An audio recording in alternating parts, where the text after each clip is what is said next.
Hey guys! Welcome to my channel, The Homestead Quest. My name's Amanda, and today is June 21st in Eastern Washington. It's a beautiful sunny day, so we have a lot we need to get done in the backyard and garden today. I need to, the little one, I need to put the rest of the black mulch in the actual garden.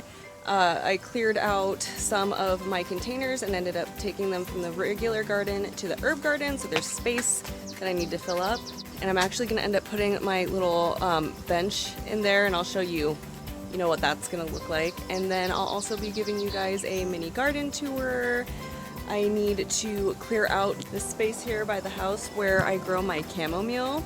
I had that whole area full of chamomile last year, and I grew more chamomile than I needed. Like, I dried them out, bagged them up, and thought, wow, I have enough chamomile for a year. I think I had enough chamomile for like the next 3 years, and I just didn't need that much. So I was actually feeling a little bit remorseful that I decided to plant the chamomile in here again.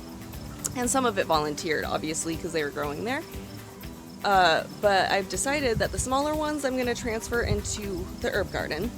And then I'm going to put my Egyptian walking onions in there. So that's going to be really cool. Egyptian walking onions are borderline invasive, which I like for this area by the house, because then it will kind of keep the weeds at bay, and it will be a food source that will come back next year, and it will completely take over the area. So that's going to be nice. So yeah, guys, come along with me today and let's see how much I can get done back here. Alright, so these are the Egyptian walking onions. So I've been doing a lot of research on the Egyptian walking onions this week, and the whole plant is edible. So the bulb down here is edible, the stalk is edible. You can eat these little red bulbs like scallions. And so they're called Egyptian walking onions because these little bulbs are what grow the whole stalk. So what happens is the stalk falls over, the bulbs self-seed, sprout, and then starts all over again. As you can see, they're trying to do that now, so I really need to get them in the dirt, so we'll get them in the ground today. I'm also making some sun tea for my husband. We all love sun tea, but he really, really loves sun tea. So I made a big pitcher of that today, and it's just steeping in the sun, so it's going to be delicious. Alright guys, I'll show you how the potatoes have been doing.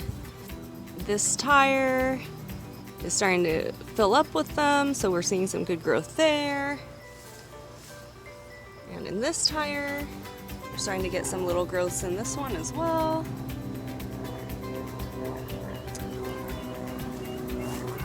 And in here. The kiddo has her sprinkler, so she's nice and entertained. That should occupy her for at least a little bit. Alright, checking in on the herb spiral and the herb garden. The creeping thyme is looking really good and healthy. Rosemary's starting to flower. I've never seen it do that before. This purple sage is getting all big and healthy. And if you guys remember on one of my first garden tour videos how these chives were so sparse and looking just not healthy at all and had a bunch of weeds, and once I took out the weeds, amended the soil and fed it and gave it a couple of weeks, I mean, look at how healthy. So that one's doing good, and then here's my golden oregano and my mint, and here's the herb spiral. The basil's doing really good, especially the purple basil. Look how pretty.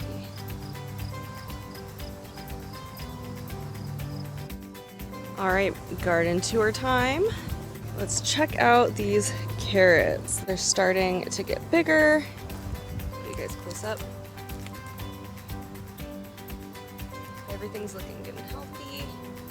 So I way oversowed these. So every time I walk by, like, see these big clumps of seed, I'll walk by and take a pinch here and there and just pull them out to start the thinning out process. just so that it's not too overwhelming. If I chose to do that in a day and just pick at all the little clumps, I think I'd get frustrated, maybe pull out more than I needed. So at this stage, I kind of just take a little pinch as I walk by here and there so that once it's time to actually thin them out, it won't be as stressful. And then finally, this garden bed, I made a decision.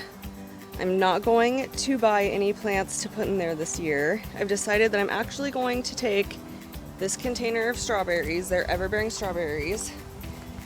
And they're doing good, but they're not thriving in there. It's really not enough room for them. I'm going to transfer them in here. And they probably won't produce or thrive that much this year because I am transferring them, but by next year, when they're coming out of winter, they will do great and they'll overtake the whole bed. And that will be a bed that I do not have to ever plant seeds in again, and it will just always have ever-bearing strawberries. So I think that's a good decision. The leafy greens are looking good. They haven't gotten much bigger, but they've definitely gotten greener and they're doing good. And the rain has slowed down, so I think that's gonna help them. And my pepper plants are looking much better. I'm gonna feed them again in another day or two very generously, and they really should start to get even greener and happier. And here are my pole beans. This big guy here, I actually got at a nursery to just fill in a blank or two here and there. There were like 4 of the bean plants in one of the containers, and this was the only healthy one, so I might grab a couple more, but they're looking really healthy. But at least 3 of them, of my seedlings, got eaten by something. I almost want to say it was birds because it looked more of like an aggressive, like the tops were picked off. This guy definitely looks like he's been getting eaten. I did sprinkle them with diatomaceous earth, which I'm gonna do again this evening just to make sure nothing's eating on them. And then here are the cucumber seedlings. So they were starting to look kind of unhealthy and curled. And I was reading online that can mean that they're not getting enough water, which was very confusing to me because it's been raining like crazy. But I pulled out the ones that really weren't looking super healthy and then watered them pretty heavily last night, and they're already looking better. So that's confusing, but it sounds like that must be what was going on. All right, so we're gonna walk over to the side of the house and I'm gonna start gathering some little chamomile seedlings to move over to the herb spiral and get that process started so that we can put the Egyptian walking onions over here. I'm not going for the bigger plant.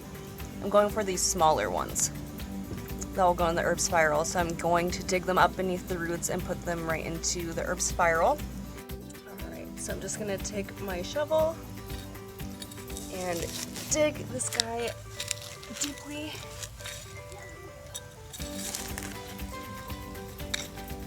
So we get his whole root system. Then we're gonna walk him back. Oh. And we'll walk him back to the herb spiral. All right, so here's the herb spiral. I think I'll plant this first guy over here.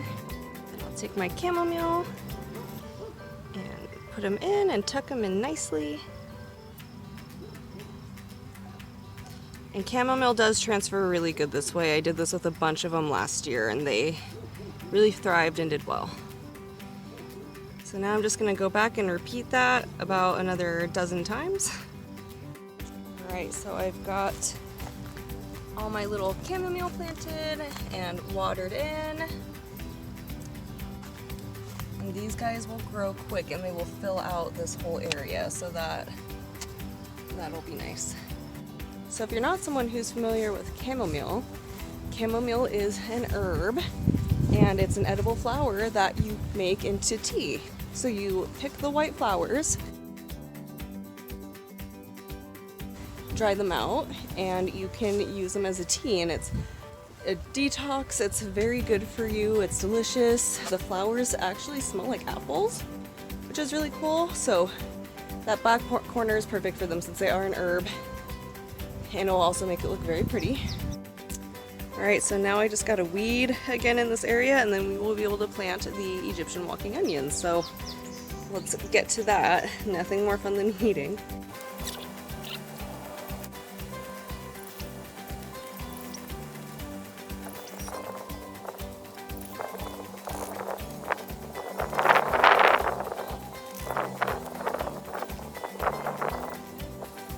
Alright guys, I've gotten this whole area weeded and I'm actually going to take a break. It's supposed to get in the 70s today and I'm starting to feel it. So I'm going to take a break, do a few things with my daughter. We're gonna make muffins and hang out and watch some movies and stuff and hang out in the AC. And then later in the evening after dinner, I'm gonna come back out and I'll amend this area with some compost and then we'll get the onions planted. We'll see you guys after the break. Alright guys, I'm back from my break.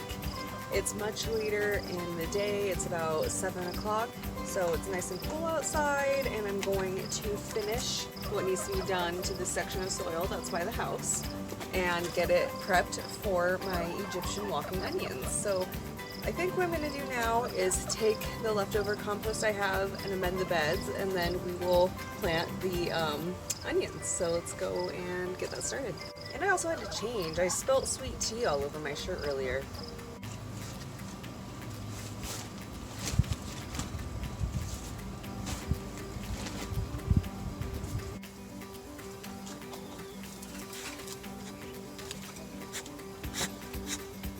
Okay, I've got this area here amended with compost, very lightly amended. It doesn't need much because I'll also be feeding with the fish fertilizer. But we're gonna plant these guys. So I think I briefly touched on why they're called Egyptian walking onions before, but I'll touch on it again. But essentially, these little bulbs grow, you know, this is once was one of these little bulbs. It'll grow, fall over, you know, grow more and fall over. So they're, you know, walking, and it kind of like reminds me of Walk Like an Egyptian, but they literally move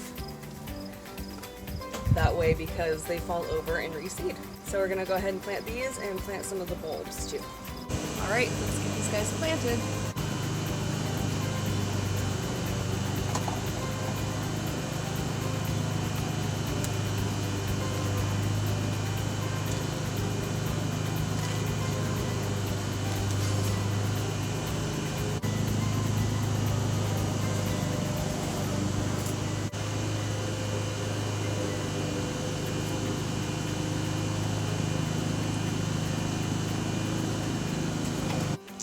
Guys, I have the Egyptian walking onions planted.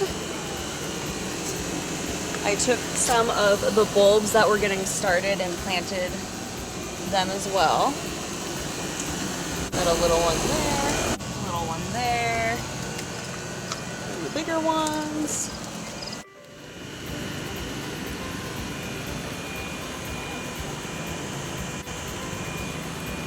Really exciting. So now, as you can see, I've got some blank spaces here just from the containers that I ended up moving to the herb garden. So I'm just gonna put some black mulch over it, and then I'm gonna move my chair in here. So I'm gonna get that going.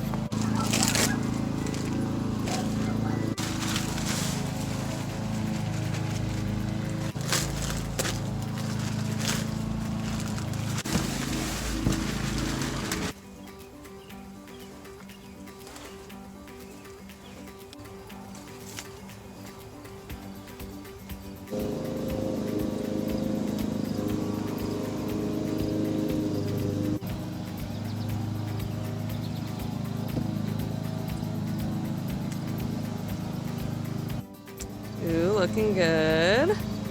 My own little place to sit. Alright guys, I think that's it for me today. Wow, I think that this is going to be the new space that I film my intros. I also really love to wood burn. That's just an artistic thing that I really love to do. So I think what I'll do is pick out a really cool piece of flat wood and maybe, you know, wood burn the Homestead Quest on it and mount it right here above my head. I think that might be pretty cool. I also wanted to show you guys this. So in that place that I was just spreading out the mulch, I was over here, you know, just looking at my pole beans, and out of the corner of my eye, I see this guy, and I'm like, that is either a cucumber plant or a pumpkin plant. What the heck is that? And I go over and it was in like this dried up clump of pumpkin seeds that I had discarded. Like I discarded like a bunch of whole gourds and pumpkins like a couple years ago, like under the house, and it germinated. So I had an extra container just from all the nursery plants that I've been buying, and I threw him in here. And we're gonna keep him and see if it's what kind of pumpkin it is or if it's a gourd or what. But yeah, I hope you guys enjoyed today's episode of the Homestead Quest and that it was fun watching me plant the Egyptian walking onions, and everything in the garden's just looking great. Things are starting to grow, and I'm just so excited that the growing season is here and it's nice and it's sunny. And I'll keep you guys updated on the sign. Maybe I'll do a little vlog of me searching for a flat piece of wood somewhere, so that'd be fun. But anyways, thank you guys again so much for watching. My name